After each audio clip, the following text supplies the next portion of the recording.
Bag it up and dump it on me. Bag it up and dump it. Bag it up and dump it on me. Bag it up and dump it. At 11:43 p.m., her last text vibrated into the night. I should have rode with you. The vibes are off. 1 minute later, under the glow of a red light in Atlanta, 5-year-old Amia Cunningham stepped into the street, laughing, twerking, still full of life. She never knew that behind the wheel of the black SUV waiting at that light was not a stranger, not some faceless danger, but a woman she had called a friend. At 11:45 p.m., tires screeched. Metal slammed into flesh. Amia's body crumpled beneath the weight of betrayal, and in seconds, the life of a daughter, a sister, and a dreamer was over. The car didn't stop. It dragged her body down the road, leaving behind not just blood on the pavement, but a question that still haunts everyone who's heard her story. How do you survive when it's your friends who want you dead? Atlanta, Georgia. A city of lights, music, and endless nights. Here, the streets pulse with energy, where every red light feels like a stage, and every party like a story waiting to unfold. For 5-year-old Amia Cunningham, this night was supposed to be a celebration. Her little sister's prom had just passed, her aunt's birthday was in full swing, and Amia herself had just enrolled in beauty school, ready to chase a future she'd dreamed about for years. She was the oldest of 7 siblings, the kind of young woman whose laugh filled rooms, whose presence turned ordinary moments into memories. She loved animals, loved people, and carried a warmth that made her unforgettable. To her family, she was more than the life of the party. She was their protector, their joy, their center. But joy has enemies.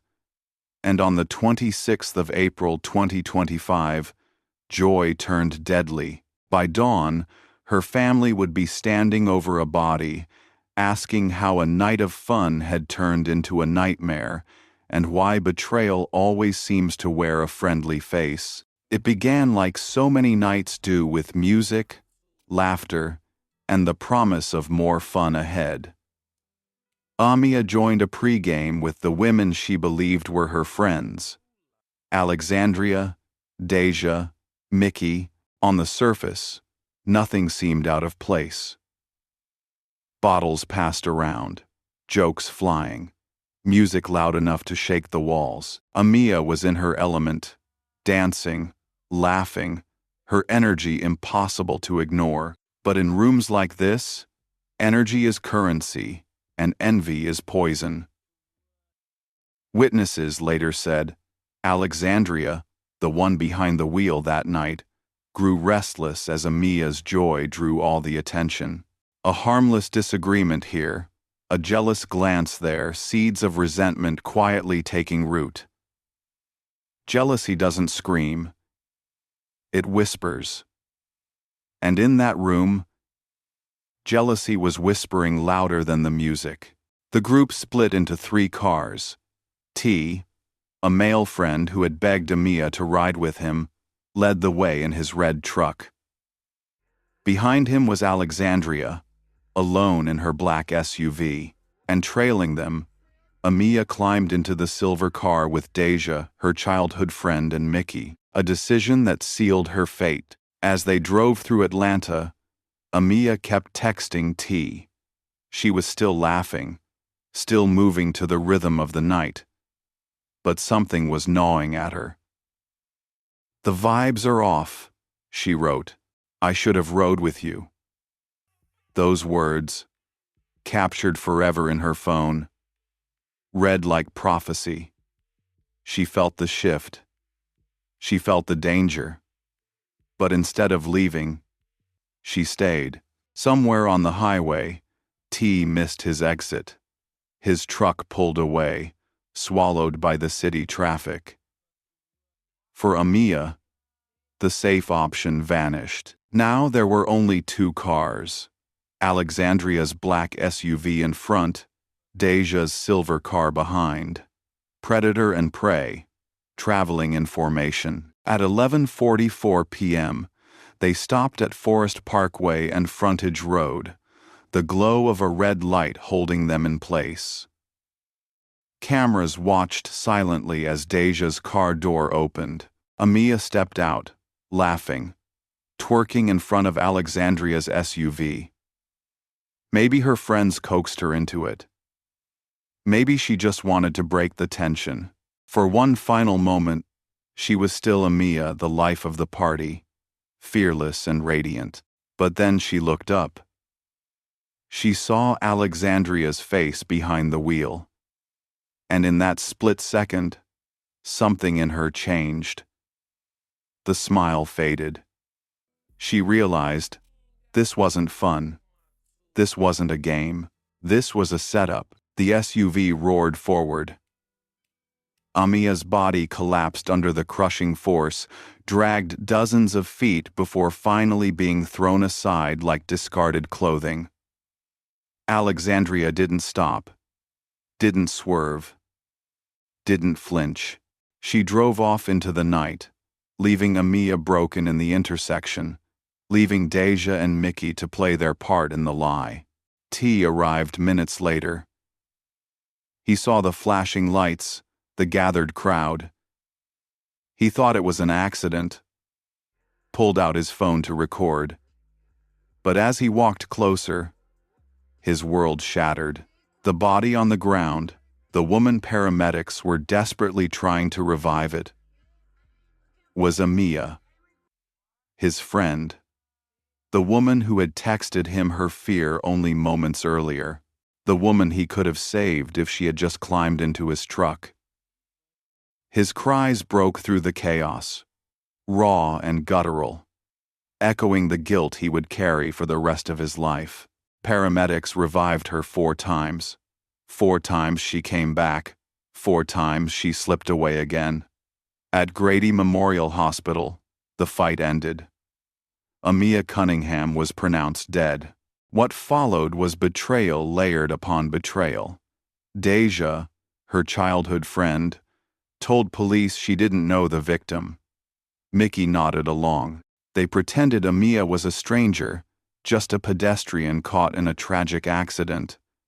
They lied while standing over the body of a woman they had called a sister for 12 years. They went home. They made their social media pages private. And they stayed silent. Meanwhile, Alexandria returned 2 hours later with her husband, feigning concern, asking officers what had happened. The same car she used to crush Amia was impounded, but Alexandria walked free that night. Forest Park police called it an accident. Case closed, but the internet saw the truth. High-definition highway footage surfaced online within 24 hours, showing every detail. Amia dancing, Alexandria accelerating, Amia's body vanishing under the SUV. Millions of strangers could see what police refused to acknowledge. This wasn't an accident. This was murder. The outrage exploded. Hashtags demanding justice trended across platforms. Vigil after vigil filled the streets of Atlanta with green balloons, Amia's favorite color, floating into the sky. Her aunt stood before crowds and vowed her niece's death would not be in vain. And the world began to ask the question Amia's family had known from the start. If this wasn't jealousy, if this wasn't betrayal, then what was it? The night Amia Cunningham died, police on the scene treated it like a tragic accident. A young woman, drunk and dancing in the street, struck by a car. Nothing more, nothing less. That was the official line. And for a few hours, it might have stayed that way. But the problem with lies in 2025 is that cameras never blink. Georgia DOT cameras had been rolling the entire time, capturing every frame in crystal clarity. The clip didn't stay in police hands for long. Within 24 hours, it was everywhere on TikTok, Twitter, Facebook. High-definition proof that Amia didn't stumble into the path of fate. She was run over. Deliberately, the SUV never swerved, never braked. It plowed into her and kept going, her body dragged beneath it, until it rolled lifeless onto the pavement. The internet erupted. Overnight, hashtags like #Justice for Amia began trending. Millions of strangers who had never met her could see exactly what happened, and their outrage grew with every replay of that sickening impact. This wasn't speculation. This wasn't rumor. This was evidence. Evidence the police had tried to bury beneath the word accident. Her family was devastated, but they weren't silent. Amia's aunt, Chandra Walker, stepped forward as the voice of the fight, standing before cameras at a vigil in South Fulton, dressed in Amia's favorite color green. She promised her niece's death would not be ignored. Amia's life will not be in vain. We will see to it that she gets the justice she deserves. Her words weren't just grief, they were a declaration of war against the system that had dismissed her niece's murder before sunrise. The vigil was more than mourning, it was fury. Dozens gathered, releasing balloons into the night sky, each one carrying both love and anger, each one a demand that the truth be acknowledged.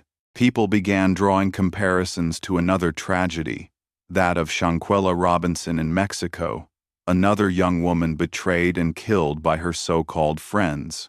The echoes were haunting. 2 young women, 2 friend groups turned deadly, 2 cover-ups that might have succeeded if not for video evidence. Meanwhile, those who had stood by Amia that night, Deja and Mickey, remained silent.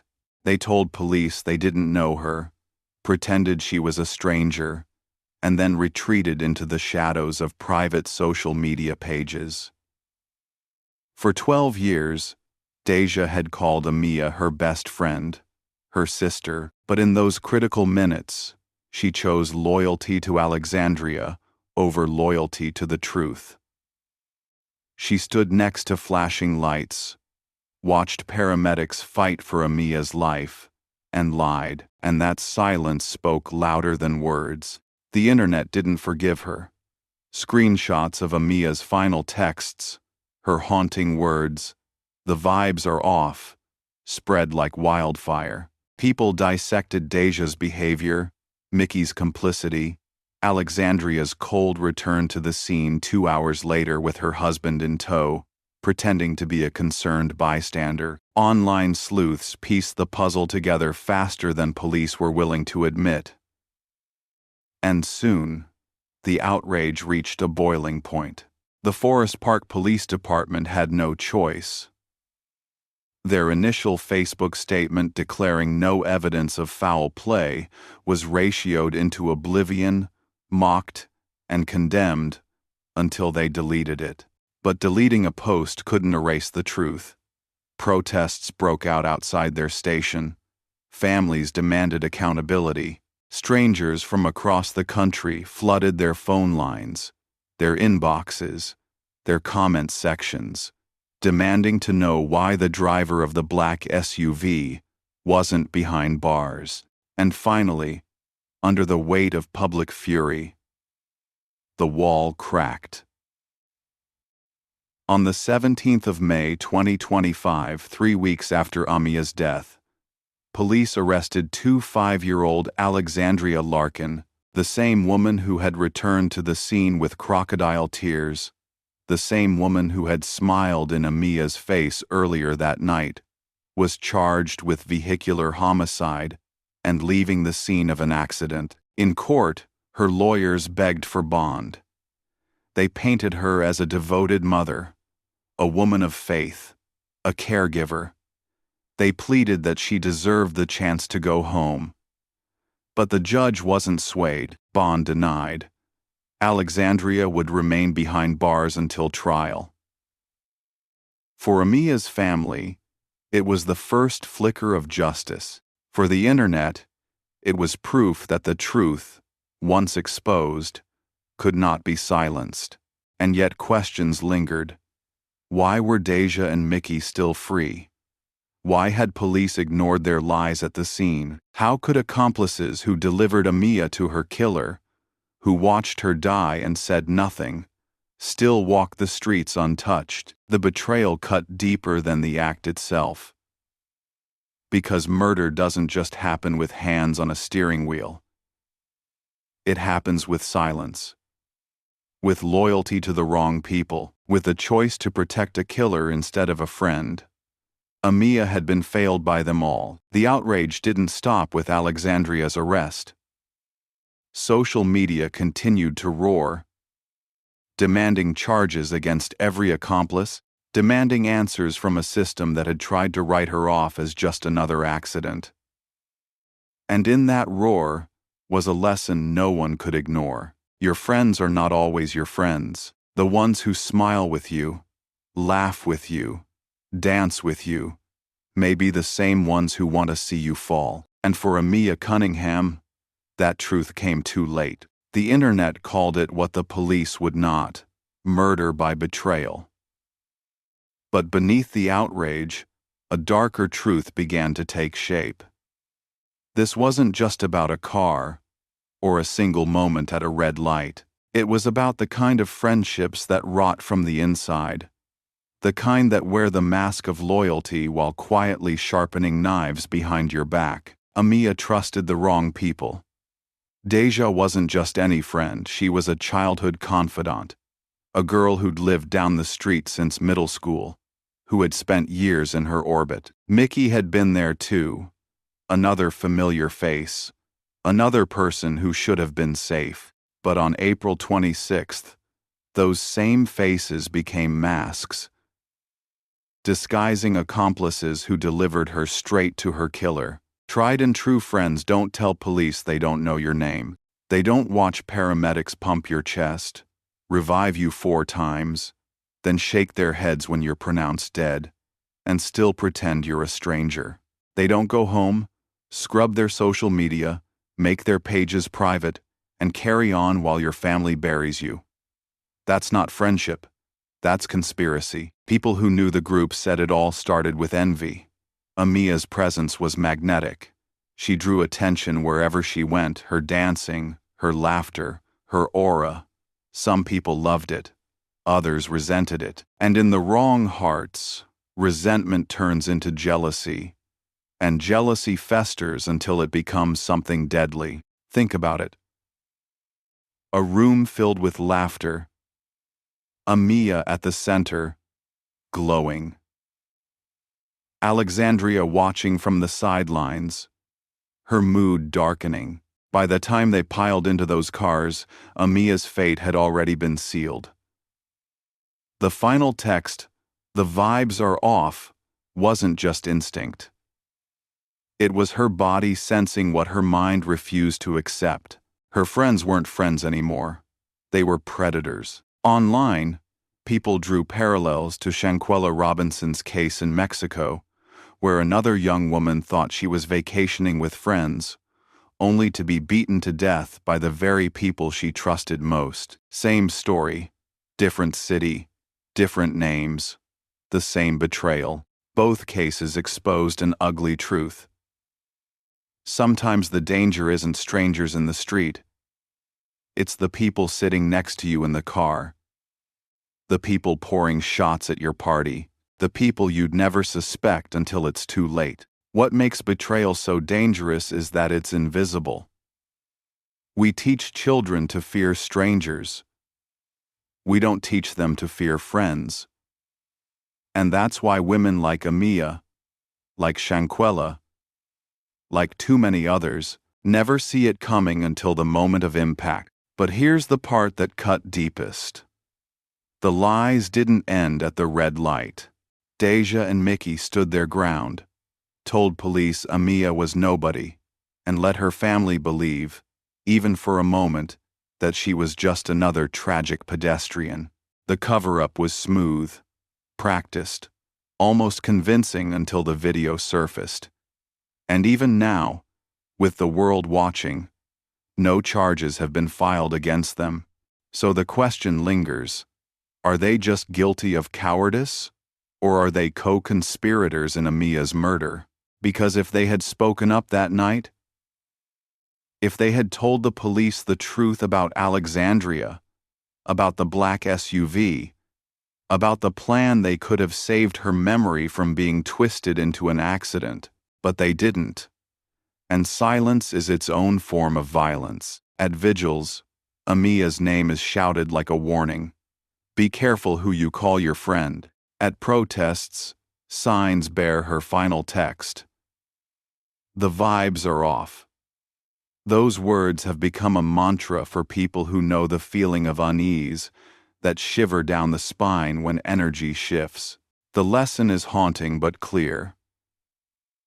When your instincts speak, listen. Because ignoring them could cost your life. As the trial looms for Alexandria, the pressure mounts on prosecutors to bring charges against the others.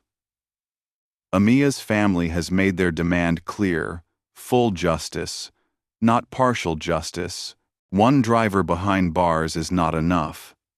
The betrayal was wider, deeper, more deliberate. But in the meantime, the world is left with the image of Amia twerking in the street, her joy shining even in her final moments, unaware of the engine revving behind her. That's the cruelty of betrayal.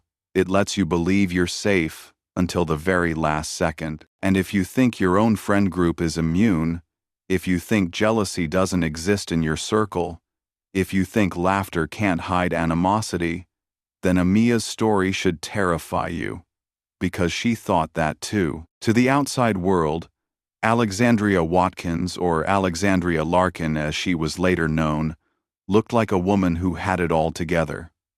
A mother, a professional, a believer in God. On social media, she posted about blessings, about prayers answered, about gratitude for life. She gave gifts generously, spoke about love and loyalty, carried herself like someone whose faith was her anchor. To her family and to those who didn't know her well, she looked like the kind of woman you could trust. But masks are fragile things. Behind Alexandria's polished surface was a storm few people saw coming.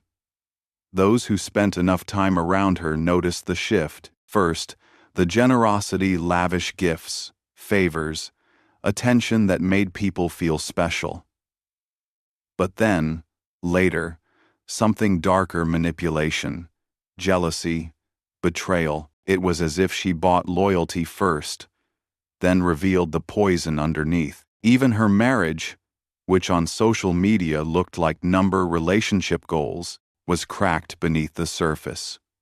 Her husband, Lyrian, had stood by her through infidelity, through counseling, through turmoil that friends whispered about, but never said aloud. To the world, they looked like a strong couple. Behind closed doors, their love was hanging by threads.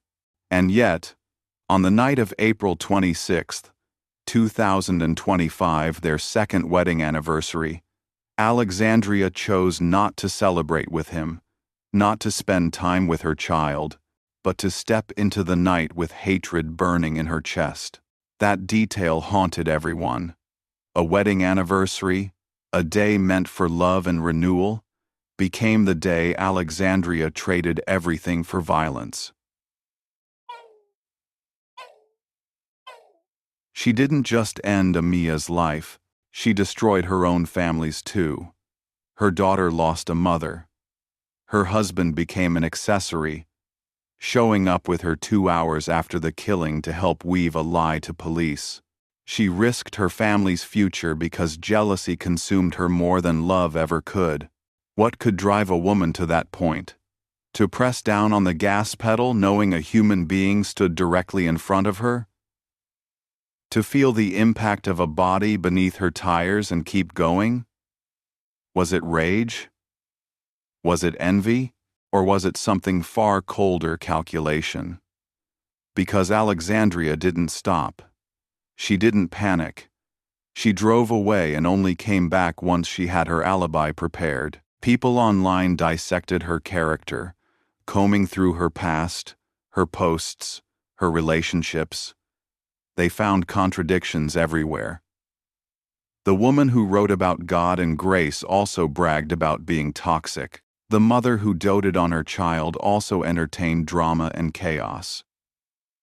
The wife who celebrated her marriage publicly also betrayed it privately. It painted the portrait of a double life, one lived for the world, and one lived in shadows. And Amia, who thought she was safe in Alexandria's circle, was caught in the crossfire of that double life. She became the target of jealousy, a victim of a woman who could not stand to be outshone, whose pride outweighed her humanity. The betrayal was layered. Alexandria needed help to carry out her plan, and that's where Deja and Mickey came in. Deja, the childhood friend who should have been Amia's shield, became the one who placed her in front of the car. Mickey stood silent, an accomplice in betrayal. Together, they created the perfect storm. One driver, one victim, two friends who kept her in place until the engine roared. And yet, as Alexandria sits behind bars, awaiting trial with no bond, Deja and Mickey are still free.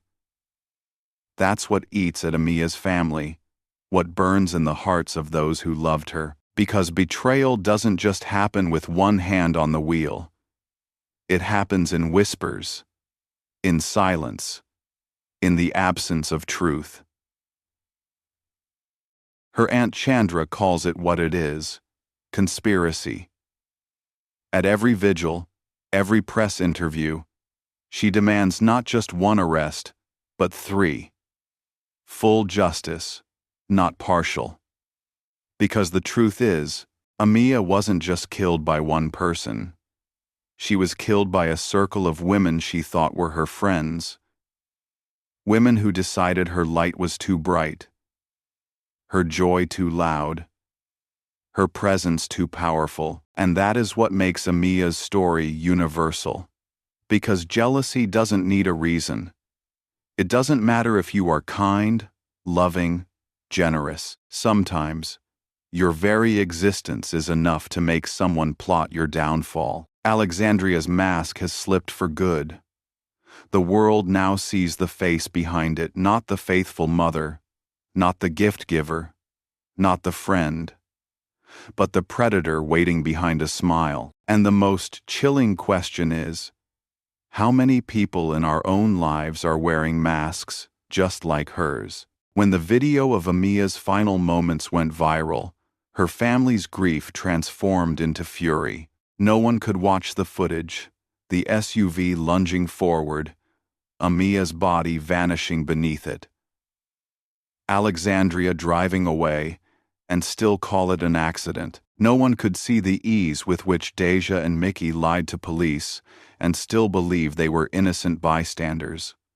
The public outcry was deafening. Her aunt, Chandra Walker, became the family's general in a war for justice.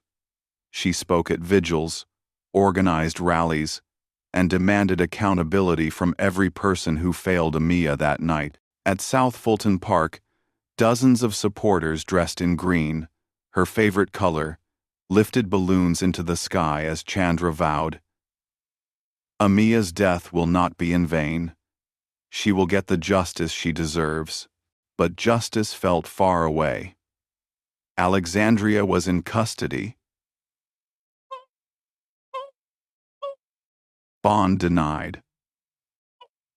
Her trial looming, yet Deja and Mickey, two women who had orchestrated Amia's last ride, who stood just feet away as her life ended, were still free. Their silence, their lies, their refusal to come clean had made them accomplices. But the law treated them as if they were nothing more than unlucky witnesses. For Amia's family, that wasn't justice, it was another betrayal. The outrage only grew online. Thousands of people pointed out the parallels to another haunting case. Shanquella Robinson, in Mexico. Another young woman, another friend group, another betrayal that turned lethal. Both times, the initial story was a cover-up. Both times, the truth only came out when video surfaced. Both times, justice only moved when the public demanded it. In Amia's case, it wasn't the police who exposed the truth, it was strangers on social media. TikTok threads, YouTube breakdowns, frame-by-frame analysis of the traffic camera footage. Ordinary people did the job investigators should have done. They uncovered connections between Alexandria and her accomplices, pieced together Amia's final texts, and pushed the story so far into the spotlight that police couldn't ignore it anymore. And yet, despite the noise, Amia's family was left with silence where it mattered most. Silence from Deja. Silence from Mickey. Silence from the system that allowed them to walk free while Amia lay in her grave. It was almost worse than the night of her death, because betrayal didn't end with the SUV. It lingered in the days after, in the faces of people who could have told the truth but chose not to. Her uncle described it simply. She was betrayed twice. Once at the red light, and again when her so-called friends lied to cover it up. Every court date, every vigil, every viral post became another reminder that Amia's life had been stolen not by strangers, but by people she trusted. And that is what makes her story so terrifying. She didn't ignore her instincts. She felt the danger. She texted her fear. But she stayed because friendship is supposed to mean safety. Loyalty is supposed to mean protection. She chose loyalty over survival, and it cost her everything. As Alexandria waits behind bars, her mask finally stripped away, Amia's family continues to demand that prosecutors widen the charges. They don't just want one woman punished. They want everyone who played a role in her murder held accountable. Because friendship isn't just about being there for someone when they're alive, it's about honoring them when they're gone. And Deja and Mickey have done neither. The aftermath of Amia's death has forced thousands to look around their own friend groups with new eyes. Who smiles too quickly when you stumble? Who grows silent when you succeed? Who says, "Love you," but feels envy in their heart? Because betrayal doesn't begin with violence. It begins with resentment. And it ends with silence at your funeral. In the end, Amia Cunningham's story is not just about a murder. It's about betrayal in its purest, ugliest form. She didn't lose her life to a stranger lurking in the shadows. She lost it to the people she called her friends, the ones she trusted to ride beside her into the night. And that is what makes her death so haunting. Her family lives with the ache of that betrayal every single day. Her mother and aunt still replay her last text. "The vibes are off. I should have rode with you." They know she felt the danger. They know she sensed the shift. But she stayed because she believed friendship meant safety. Now, that belief is shattered forever. Her Aunt Chandra still speaks at every vigil, her voice carrying the weight of a promise she refuses to break. Amia will not be forgotten. She will not be written off as just another young woman lost to accident. Her name will stand as proof that truth cannot be buried. Not when millions of eyes are watching. Green balloons fill the sky at every gathering, rising higher and higher like whispers of her soul, a reminder of the light she carried in life. But for Amia's family, there is no real closure.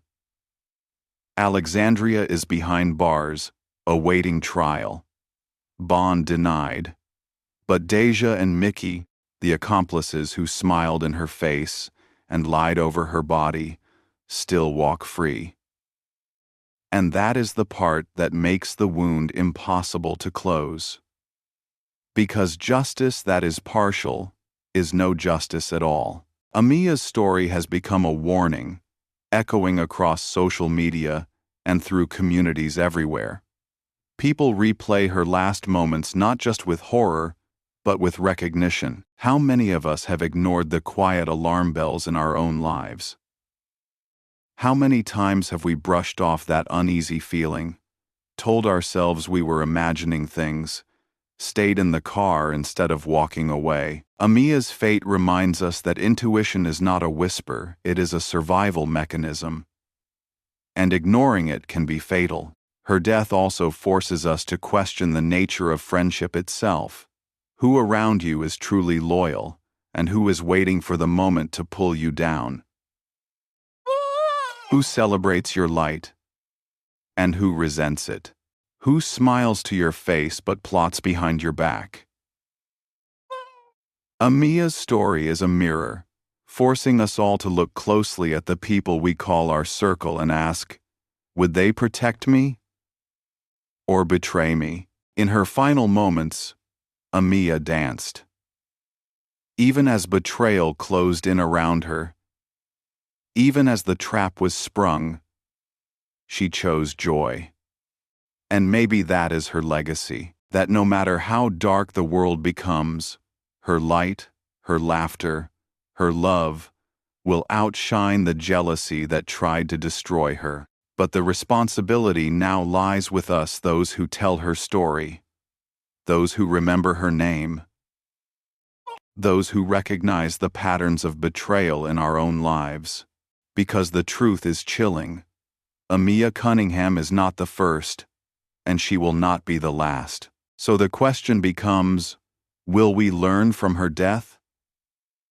Will we trust our instincts, cut ties with toxic people, listen when our spirit tells us the vibes are off? Or will we keep ignoring the signs, believing that betrayal only happens to someone else, somewhere else, until it happens to us? Amia's family wants one thing above all else: full justice. Not just for her killer, but for every accomplice who stood silent while she died. Until that happens, their fight continues. And as they fight, her story remains a warning for us all. Because Amia deserved better. She deserved friends who protected her, not ones who set her up. She deserved a life filled with dreams and laughter, not betrayal at a red light. And she deserved to be here, alive, celebrating her sister's prom, her aunt's birthday, and her own fresh start in beauty school. Instead, she became a cautionary tale.